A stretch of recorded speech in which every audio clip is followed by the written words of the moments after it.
Your hip consists of two main parts that fit together like a ball and socket: the femoral head at the top of the leg and the acetabulum in your pelvis. A total hip replacement is usually done when severe damage from arthritis or injury has made it difficult to perform daily activities. During the procedure, the femoral head and acetabulum are replaced with artificial components called prostheses. An artificial hip prosthesis consists of a cup called the acetabular component and a metal stem called the femoral component.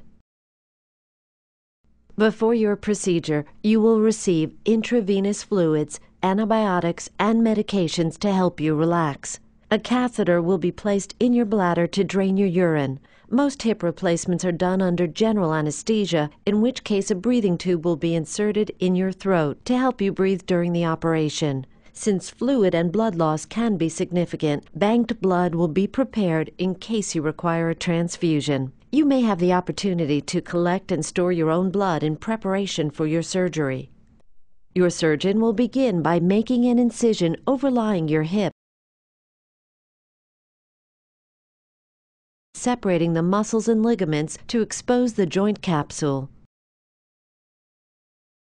After incising the capsule, your surgeon will dislocate the femoral head from the acetabulum.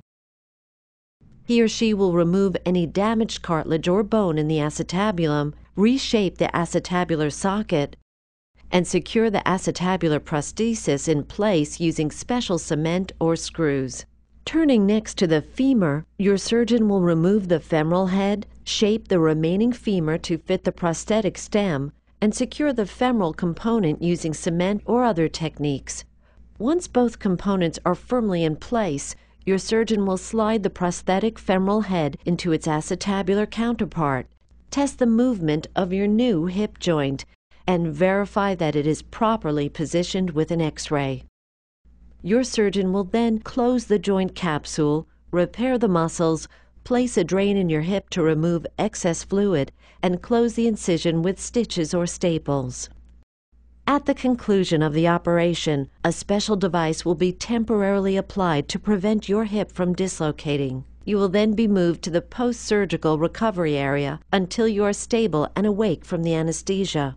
If necessary, you may receive a blood transfusion at this time.